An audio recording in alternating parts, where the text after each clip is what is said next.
Hi there, welcome back to another video. In this video, I'm going to teach you how to double your cold email replies, and I've got 9 copywriting hacks for you here for specifically agencies.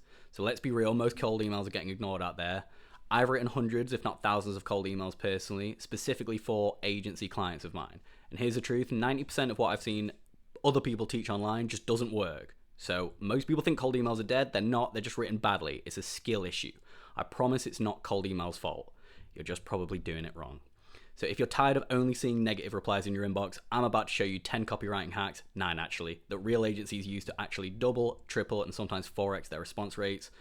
In this video, I'll tell you how to stop writing cold emails like everyone else, why they're not working, and as a bit of social proof, I ran this campaign literally just last week with a 96 positive reply rate. I think this was like 70% complete by the time I'd taken the screenshot, and I've achieved 5 calls booked with only 597 contacts within this campaign.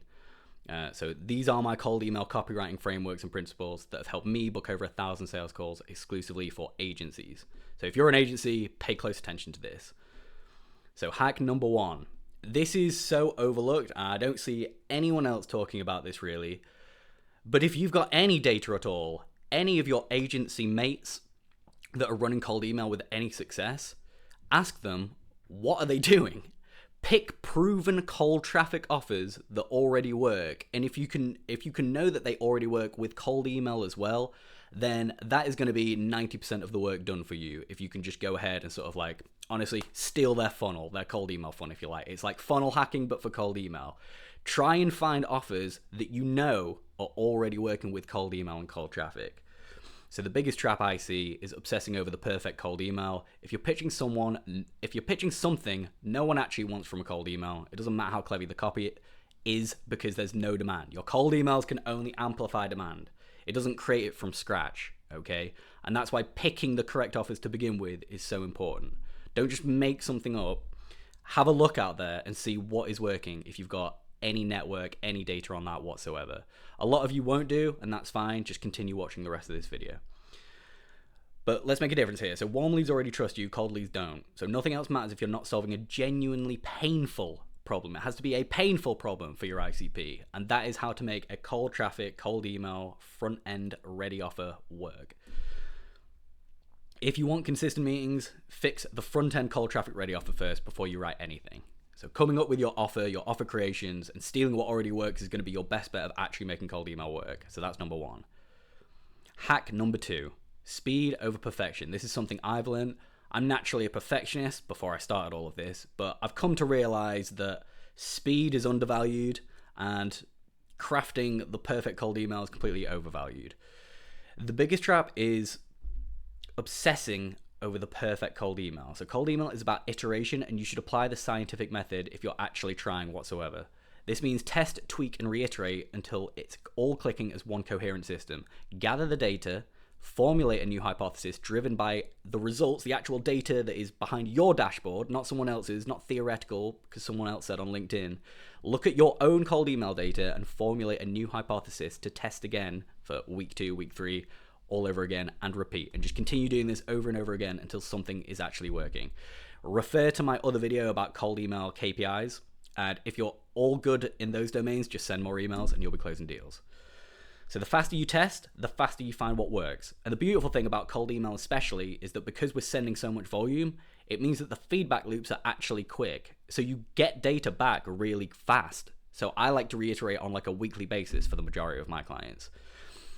Here are the highest leverage things to test from my own experience. So imagine you run your first campaign, it fails and it flops. What do you do next? What's the next move? I find that the highest leverage things that are going to make the biggest difference to your campaign results are going to be testing different offers to the same market. Okay, so spin up some new offers is what I'm saying, and go after the same market and try again.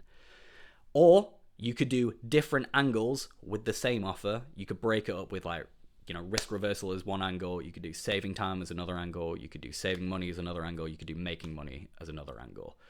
Same offers, but different angles. You can test that to the same market, or what I've often seen has a very big effect is taking that same offer that you went out with to ICP number 1 and just seeing if it works with ICP number 2. And often it does, sometimes a lot better.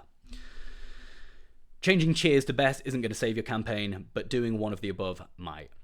Okay, so now we're on to hack number 3, direct offers versus free work offers. So in my opinion, there's only really 2 things you can actually offer. You can do like a hormosy, sexy style, guarantee risk reversal type offer, where it's a specific claim within a specific time frame, and hopefully with a risk reversal.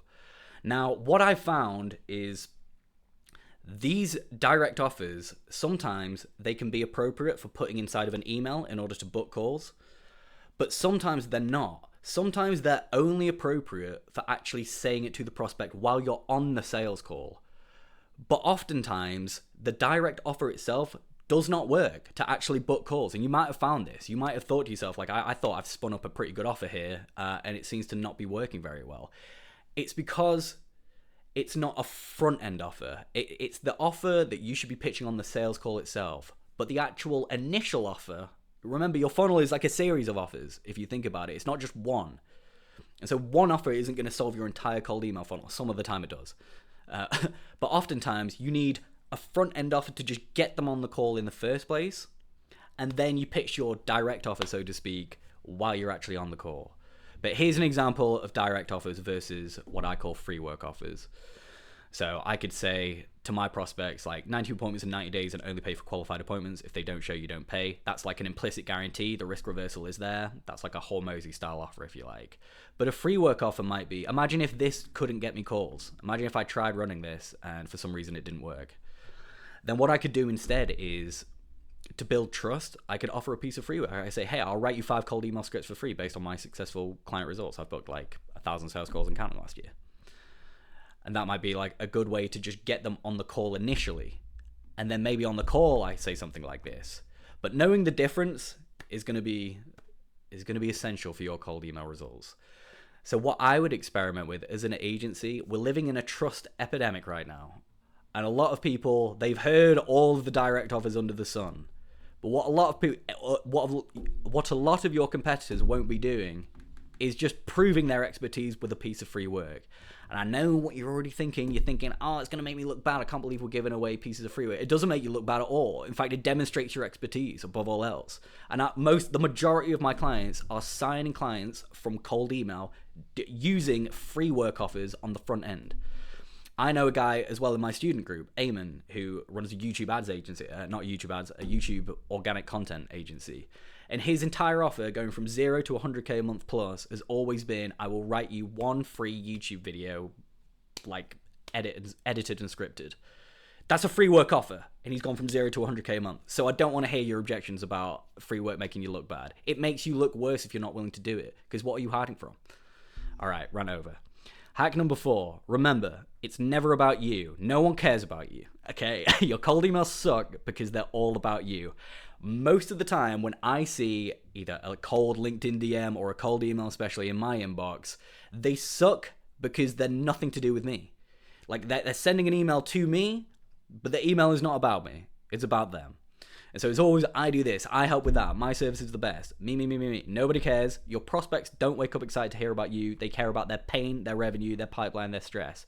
So here's a rule that I like to employ, and I completely stole this from one of my coaches, Christian, but it's the 2-to-1 rule. Talk about your prospects at least twice as much as you're talking about yourself. So you want to hear the words, I want to see the words you in there twice as much as we or I when you actually like break down the entire email. So talk about them, and especially to open up with, talk about them, not yourself. All right, hack number 5, avoiding spam words. If your emails are hitting spam, you're dead in the water before you even begin. So watch out for words like free, guarantee, earn, risk-free. I like to just use Smartlead's native spam checker, but if you don't have that, then use Mail Meteor. It's free, just Google it. So deliverability is foundation level. You can't test copy, you can't test offers, you can't get anything right if you're not even inboxing to begin with. Okay, so fix that first or nothing else matters, literally. Hack number 6, I know you've heard this before, but keep it short. So nobody's reading your life story in a cold email. If they have to scroll, you've already lost them. Shorter emails look more human, more personal, and they actually get read all the way through. Just think about that. Imagine if most of your cold emails were actually read all the way through. Well, if it's a 1-sentence cold email and they've read it at all, then they can't help but read the entire email almost. But if it's like 3 paragraphs, then most of the time they're not even going to get to the bottom. So this is something to know, almost half of the most successful campaigns I've ever ran for clients, all agencies by the way, that lead to the most booked calls were a one sentence cold email. And the framework is this: hey, first name, if I could do you X favor without Y pain point, would you be interested? That's it. That can book you a ton of calls, just that alone. So you really don't have to overcomplicate this whatsoever. Use that, steal that, test it out, and see what happens. So I recommend aiming for under 50 words for your opening email, and definitely no more than 150 words maximum, in my opinion. Hack number 7, your opening email should always achieve these 4 things. Even if it's just a one sentence cold email, if it's good, it should achieve all 4 of these things. So number 1 is why then, why now? And these things can be implicit. You should be mentioning the problem. You should be mentioning your solution, so your offer, and then of course a nice clear CTA. So here's an example of like a real cold email that I've run for a client before. Hey Ruby, can I send a super short video on how to make your Google ads better? So why then, why now? Because they're running Google ads. The problem, your Google ads suck. I can make them better. The solution, the offer is some advice, some tips from us. The CTA is, do you want me to send it in the form of a video? So as you can see, this one sentence cold email still achieves all 4 of these things. All right, hack number 8. Right at 3rd grade reading level, just throw whatever you've written into GPT and make it spit it back out at you at a 3rd grade reading level. Now, this isn't about dumbing it down. It's about being super, super crystal clear.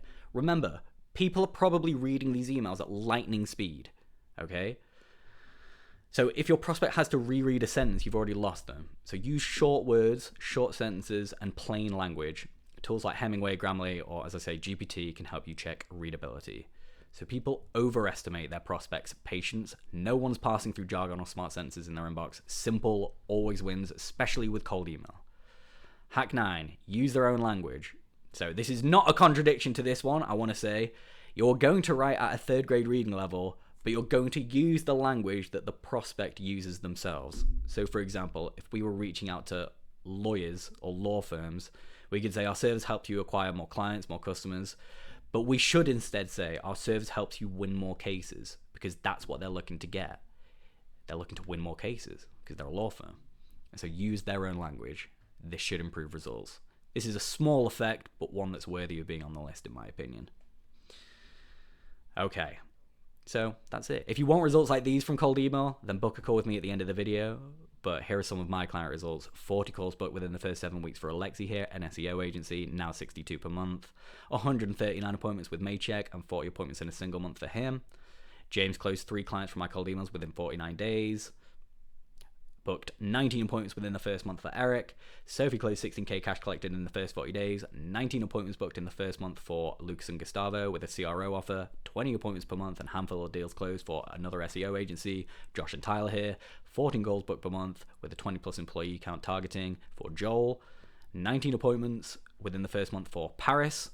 And so if you want to see if you're a fit and you only want to pay for sales calls that actually show up, and you're a B2B company looking to run cold email, then I encourage you to take advantage of a free consultation from me to see whether cold email will work for your offer. No obligation to buy anything. If I can help you for free, I will. I do that quite often. Here's my link. I'll also leave it in the description, and hope to speak to you soon. Peace.